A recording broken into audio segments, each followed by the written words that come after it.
Саламатсыздар ма? Мұхамеджан Тынышпаев атындағы Қазақ көлік және коммуникациялар академиясының, Шымкент көлік колледжінің теміржол жылжымалы құрамдарын пайдалану, жөндеу және техникалық қызмет көрсету мамандығының студенттері. Мен, арнайы пән оқытушысы Батырбек Роза, сіздермен бүгін кезекті қашықтан білім беру сабағымызды бастаймыз. Бүгін әдеттегі сабақтан ерекше сіздермен сайыс сабақ өткізгім келіп тұр. Яғни сіздерді сөз мерген онлайн сайысына шақырамын. Бүгінгі сайысымыздың мақсаты Қазақстан Республикасының президенті Қасым-Жомарт Тоқаевтың Абай және 21 ғасырдағы Қазақстан атты мақаласында Абай қазақтың дамылсыз оқып үйренгенін бар жан-тәнімен қалады.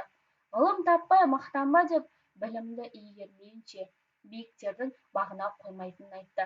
Сол себепті студенттер, бүгінгі сайысқа өздеріңіздің өткен тақырыптан, яғни темір жол бойынша, өздеріңіздің мамандықтарыңыз бойынша бар жиған терген білімдеріңізді ортаға салыңыздар. Олай болса, сіздермен сайыстың кезеңдерімен таныс болайық. Бірінші кезең бәйге, екінші кезең дара тұлға, үшінші кезең болашақ темір жолшылар. Кезеңдермен таныс болсақ, кезеңнің шарттарымен танысайық. Бірінші кезең бәйгеде темір жолға, яғни өздеріңіздің мамандықтарыңызға арналған байланысты сұрақтар беріледі. Әр дұрыс жауапқа 3 балдан есептелінеді. Екінші кезең дара тұлға. Абай атамыздың, қазақтың ұлы ақыны, Абай атамыздың шығармашылығына, өмір жолына байланысты ұяшықтарда сұрақтар берілген. Оған дұрыс жауапқа ұяшықтағы балл беріледі. Үшінші кезең болашақ темір жолшылар. Бұл кезеңде әр студент өздерінің ойларымен, идеяларымен болашақ мамандықтар туралы, болашақта Қазақстан темір жолы қандай болғанын қалайтын ақпаратқа суретін салып, мен темір жол майталманы атты тақырыпта эссе жазады. Эссе 5-10 балл аралығында бағаланады. Бұл сайысты біз сіздермен Smart Nation колледж сайтына салатын боламыз, және де сіздердің жауаптарыңызды Smart Nation колледж сайтында күтетін боламын. Яғни кері байланыстарыңызды асыға күтетін боламын. Олай болатын болса, келесі кезеңді бастаймыз. Бірінші кезең бізде бәйге. Ал ендеше бәйгенің сұрақтарымен өздеріңіздің темір жолға қатысты сұрақтармен таныс болыңыздар. Бірінші сұрақ локомотивтің түрлері. Екінші сұрақ вагон қызметіне қарай нешеге бөлінеді, оларда ата. Үшінші сұрақ локомотивтің күрделі жөндеулері қайда қарастырылады. Төртінші темір жол қандай рельс типтері қолданылады. Төртінші сұрақ доңғалақ жұбының қызметі. Бұл тақырыптардың барлығын біз сіздермен өткен тақырыпта өткен болатынбыз. Алтыншы сұрақ ақаулық деп нені айтамыз. Жетінші сұрақ арбашаның ұзындығы қанша. Сегізінші сұрақ айналмалы тоқ пайдаланылатын электровоздар қанша вольтпен жұмыс істейді. Тоғызыншы сұрақ жолдың үстіңгі құрылыстарының атауы. Оныншы сұрақ қол сигналдары не арқылы беріледі. 11-ші сұрақ бірінші электровоз қай жылы шықты. Өте қызық сұрақ екен. Ары қарай жалғастырамыз. Жөндеу депосында қанша ТО цехтары бар, яғни техникалық қызмет көрсету цехтары бар, жөндеу цехтары. Сигналдың қандай түрлері бар. 14-ші сұрақ жүктерді көтеру үшін арқандар неден жасалынады. 15-ші сұрақ, яғни соңғы сұрақ, бұл локомотивтің бөлшектерін жөндеу кезінде тазалықтың қанша түрін қолданылады. Осы сұрақтың барлық жауаптарын сіздер дұрыс әрі нысанаға дөп тигізіп жауап береді деген ойдамын. Олай болса, келесі кезеңді бастаймыз. Екінші кезең дара тұлға. Яғни Абай атамыздың шығармашылығынан, отбасынан және де өмір жолынан, ақындығынан сұрақтар қойылатын болады. Сол сұрақтарға дұрыс жауап береді деген ойдамын. Бұл кезеңді мен Абай атамыздың 175 жылдығына арнап енгіздім. Яғни Абай атамыз айтады, адам өмірінің мақсаты кемелдену мен жетілу. Сіздер студенттер қазіргі заман талабына сай тоқтамай тек алға қарай ұмтылуға тиіссіздер. бар алдарыңыздағы биік белестерден өтіп, өмірдің жаңа қырларын, сырларын ашу ол өздеріңіздің қолдарыңызда. Ұлы Абай жас ұрпақтың білім алып, яғни ғылымды игеруіне айрықша мән бергендігі оның өлеңдері мен қара сөздерінен байқауға болады. Өйткені білім мен ғылым өркениетке бастар алғышарт екендігін ұлы ойшыл жете түсінген, жан тәнімен терең ұғынған. Білім алу бүгінде әрбір адам баласы үшін міндетті түрде алдынан ашылатын есік болса, оның, яғни жас өркендер мен өрендердің басынан өтетін жағдай бұл. Білімге деген көңіл бөлу қазіргі тәуелсіз елімізде мемлекеттік деңгейге көтерілген басты әрі негізгі мәселе екендігін ешкімнің күмәні жоқ. Яғни білім алуға жан-жақты алғышарт жасалған. Сіздерге білім алуларыңызға толық жағдай жасалған, тек іздену, жетілу, кемелдену. Олай болса, қазір яғни интеллектуалды осы сайысты, яғни онлайн сайысымызда сіздердің білімдеріңізді одан әрі шыңдау, одан әрі жетілдіру мақсатында ұйымдастырып отырмыз. Яғни міне қара сөздер 10-20-30, өмір жолы 10-20-30, өлеңдері 10-20-30 және де отбасы 10-20-30 деген осындай ұяшықтар бар. Осы әрбір ұяшықтардың ішінде сіздерге сұрақтар жасырылған. Әр сұраққа дұрыс жауап беретін болсаңыздар, осы ұяшықтағы балды алатын боласыздар. Олай болса, кәне көрейік, қара сөздер 10 деген ұяшықты басайық. Бұл жерде бірінші қара сөзі қай жылы жазылған? Өте қызық сұрақ. Бірінші ең алғаш қара сөз қай жылы жазылған? Бұны бар қазақ білуі тиіс деп ойлаймыз. Өмір жолынан ұлы тұлғаның туған жері. Бұны бар Қазақстанда туған. Келесі ұяшық өлеңдері 10. Міне сұрақтар осылай ашыла береді. Сіздер өздеріңіз оқып отырсаңыздар, мен сіздерге Абайдың бір өлеңін оқып берсем деген, білім ғылымға арналған. Абайдың өлеңін жатқа білмейтін қазақ жоқ шығар. Олай болса, жасымда ғылым бар деп ескермедім.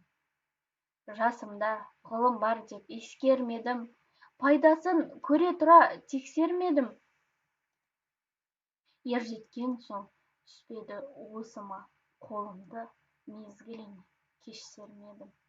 Бұл махрұм қалмағыма кім жазалы, қолымды дөп сермесем өстермедім. Адамның бір қызығы бала деген, баланы оқытуды жек көрмедім. Баламды медресеге білдеп бердім, қызмет қылсын, шен алсын деп бермедім. Өзімде басқа шауып төс көрледім, қазаққа қара сөзге дес бермедім. Еңбегіңді білерлік еш адам жоқ, түбінде тыныш жүргенді теріс көрмедім деп.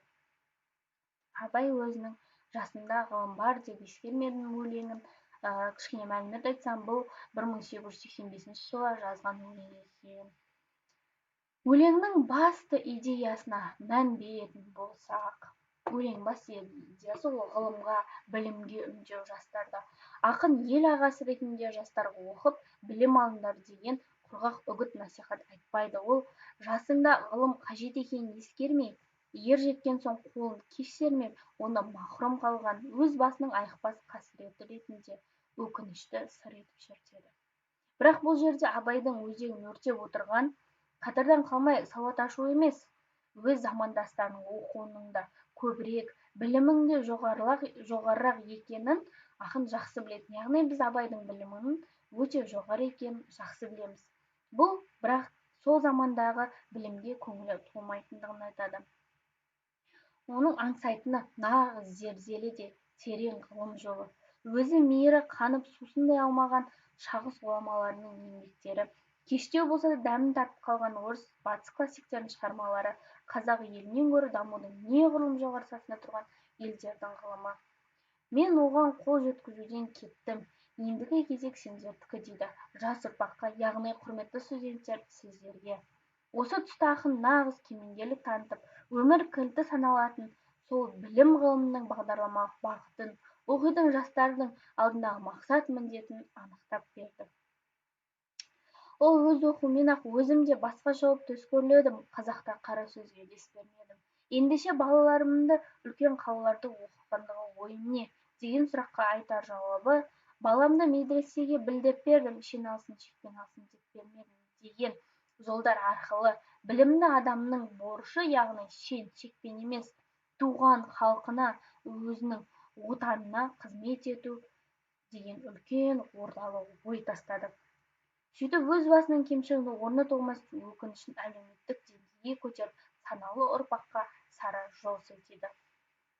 Яғни осылай сіздерге абай үндеу жасап отыр. Сіздердің болашақта саналы да сапалы білім алып, кемеңгер үлкен азамат болып шығатындарыңызға біз ұстаздар, яғни оқытушылар бар күш-жігерімізді саламыз, және құрметті студенттер, біз сіздерге сенеміз.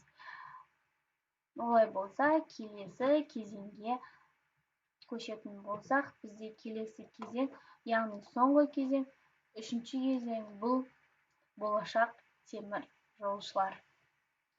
Бұл жерде біз не істейміз? Сіздермен танысқандағыдай, өздеріңіз Қазақстандағы теміржолдың қалай дамитындығын қалайтындарыңыз, яғни теміржолдың қандай